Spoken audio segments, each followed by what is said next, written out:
कुछ बताना चाहूँगा आपको। जो हमारा हिंदू लीगल फंड रेजिंग इस समय चल रहा है और जिसकी सहायता से हम बना रहे हैं लीगल सपोर्ट नेटवर्क, और उस लीगल सपोर्ट नेटवर्क को बहुत ज़बरदस्त आप लोगों का स्नेह और समर्थन मिला है, और कई सारे वकील, प्रसिद्ध वकील भी हमसे जुड़ गए हैं, और ये समझ लीजिए कि 20-25 लोग तो एक्टिवली जुड़ चुके हैं और भी जुड़ते रहेंगे। और हम सब मिल के जो लोग धर्म के लिए वास्तव में लड़ रहे हैं और उनके प्रति झूठे और सच्चे तरह तरह के केस हो जाते हैं, उनकी सहायता के लिए ये लीगल फंड क्रिएट किया जा रहा है, जिससे उनको अच्छी से अच्छी लीगल सहायता मिल सके, ना कि केवल जो प्रो बोनो टाइप की और हल्की फुल्की सहायता होती है उस तरह की नहीं, जो बेस्ट लीगल एडवाइस है वो मिल सके। तो इसका लिंक नीचे दिया हुआ है, लिंक जाइए, लिंक को क्लिक कीजिए और आपकी इच्छा अनुसार आप इसमें अपना योगदान दे सकते हैं और कंट्रीब्यूट कर सकते हैं।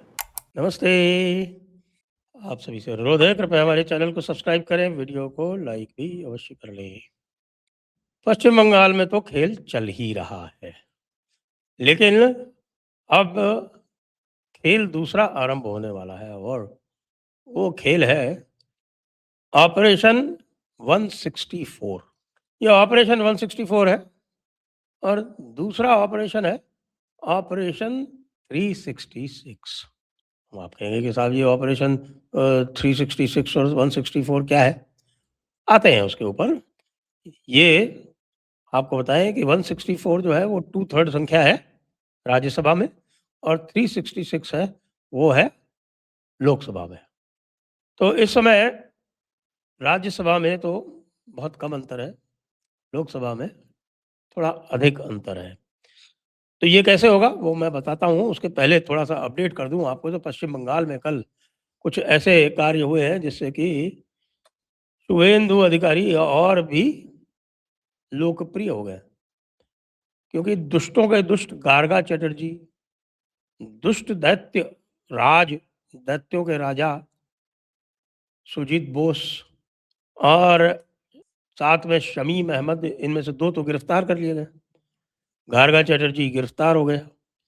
गार्गा चटर्जी की मजे की बात यह है कि गार्गा चटर्जी के यहाँ जब रेड पड़ी तो गार्गा चटर्जी गायब मिले, और ये कहा गया कि साहब के गार्गा चटर्जी तो है नहीं, उनका वॉशरूम क्लोज मिला। तो वॉशरूम क्लोज मिला तो कहा इसमें कौन है? तो इसमें कहा कि साहब की ये गार्गा चटर्जी की पत्नी है इसके अंदर, तो इसको आप मत खोलें।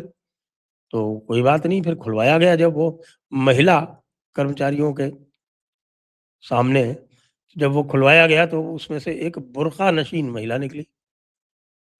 वो बुर्का नशीन महिला जो है उसका जब चेहरा देखा गया तो साहब वो गार्गा चटर्जी निकले। तो अब टीएमसी वालों का ये हाल हो गया है कि वो घर में भी बुर्का पहन के घूम रहे हैं। तो ये है कि गार्गा चटर्जी का हाल हुआ। सुजीत बोस का तो आपको पता है, ईडी ने समन भेजा था, बुलाया, और ईडी ने उनको गिरफ्तार कर लिया। उसके बाद शमीम अहमद हैं, हावड़ा के बड़े भारी गुंडे माने जाते हैं। उनके यहाँ रेड पड़ी तो पता चला उनके यहाँ तो पूरा एक नीचे बंकर बना हुआ है। तो अब बंकर की तलाशी-वलाशी चल रही थी, शमीम अहमद गायब हो गए। शमीम अहमद गायब है। जहांगीर खान, उनकी अलग ही उनका अलग ही किस्सा है। जहांगीर खान फलता के हैं। फलता में 21 मई को चुनाव है, और जहांगीर खान जो है वहाँ से कैंडिडेट हैं, क्योंकि चुनाव जो है वो काउंटर मांड नहीं किया गया था, चुनाव को रीपोल किया गया था, तो इसलिए कैंडिडेट इत्यादि जो है वो सेम है, कैंडिडेट्स का रीनॉमिनेशन इत्यादि नहीं हुआ। तो वहाँ पे भाई साहब जहांगीर खान गायब है, प्रचार ही नहीं कर रहे हैं, एक तरफा प्रचार हो रहा है।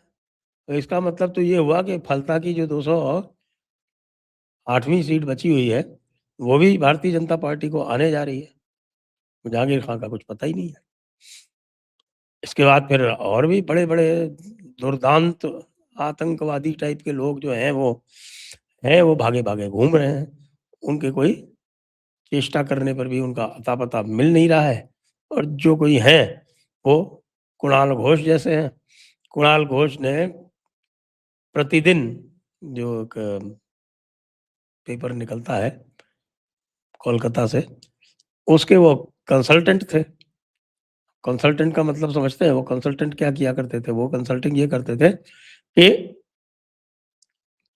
एंटी बीजेपी सारी हेडलाइंस जो है वो बना के दिया करते थे, ये उनका कार्य था।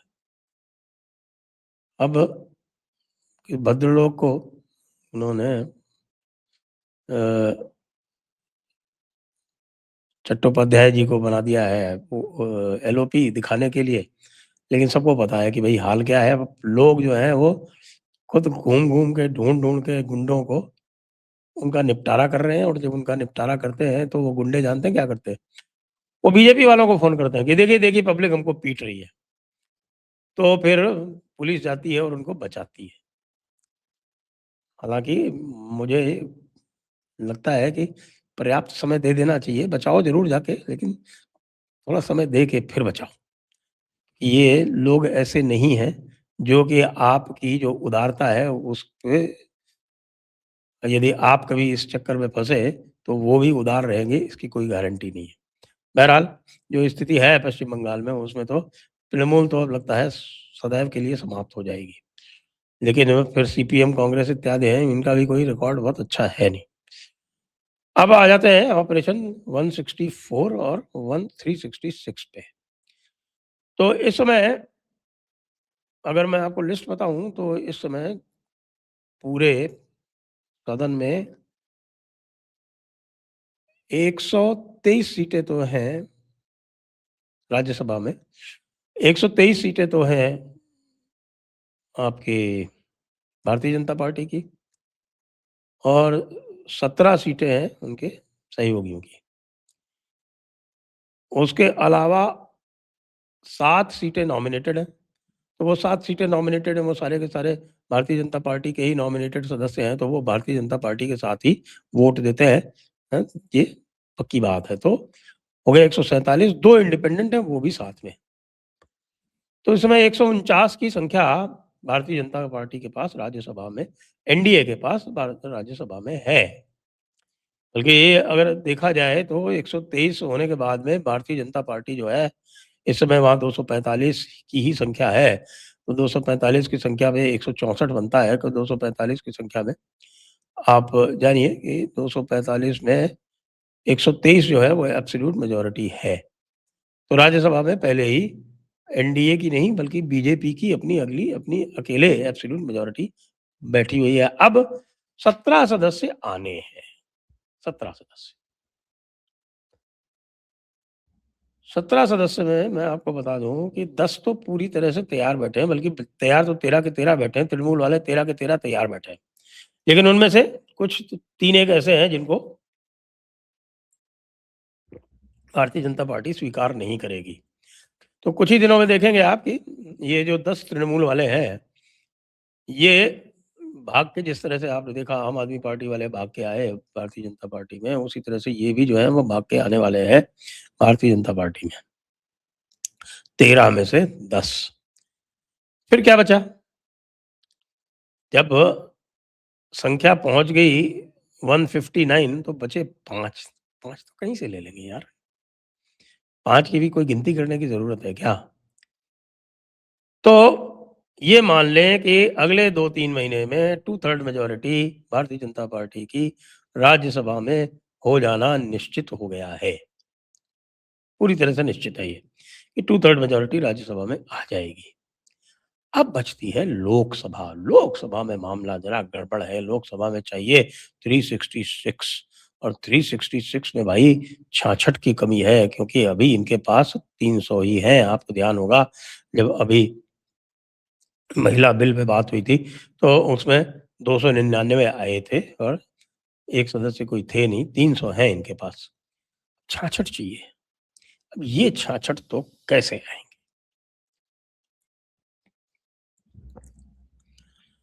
अब आप ये देखें कि जो सबसे बड़ी 2 पार्टी हैं, यानी कि समाजवादी पार्टी है और तृणमूल पार्टी है। समाजवादी पार्टी के पास, कांग्रेस को छोड़ देते हैं, कांग्रेस के पास जो 99 से 98 सदस्य रह गए हैं। तो बाकी जो हैं, जो उस अलग पार्टी आती है, उनमें से सबसे अधिक सदस्य जो है वो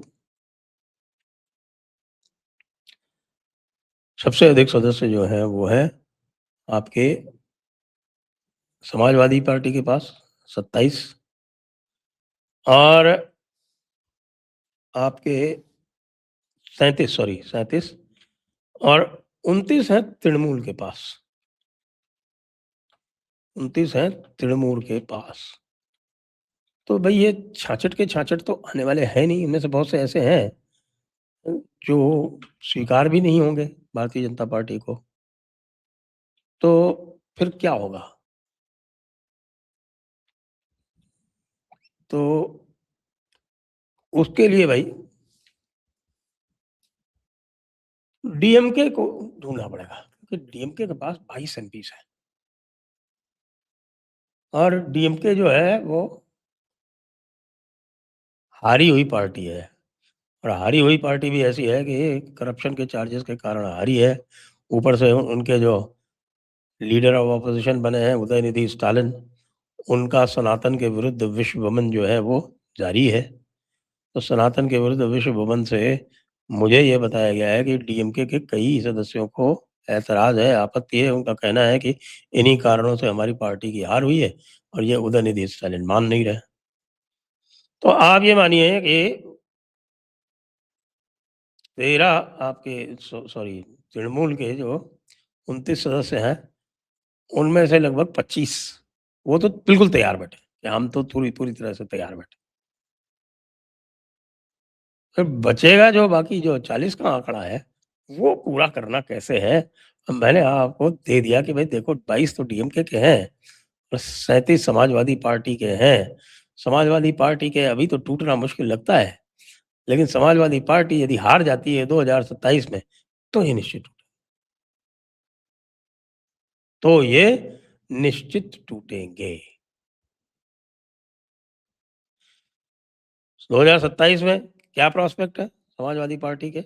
आप सभी लोग जानते हैं कि अधिक है नहीं और जिस तरह से अखिलेश का व्यवहार है, उससे आपको सीधा पता चल रहा है कि उनके चेहरे पर चिंताओं की लकीरें हैं। उन्होंने देखा है जो बंगाल जैसा गढ़ बीजेपी हरा सकती है, तो उत्तर प्रदेश में तो क्या समस्या है? पिछली बार ओवर कॉन्फिडेंट हो गए थे, इस बार ओवर कॉन्फिडेंट नहीं होंगे, वो पर्याप्त है जीतने के लिए। 2024 में भाजपा ओवर कॉन्फिडेंट हो गई थी। वो नड्डा जी ने कह दिया आरएसएस की ज़रूरत नहीं है और अ, योगी महाराज को भी कोल्ड शोल्डर कर दिया गया, तो फिर रिएक्शन तो होना ही था, पब्लिक सब समझती है। तो ऑपरेशन 164 लगभग पूर्ण है और ऑपरेशन 366 समय लगेगा, लेकिन 1 वर्ष के भीतर-भीतर ऑपरेशन 366 भी पूर्ण हो जाएगा। जय हिंद, जय भारत, वंदे मातरम।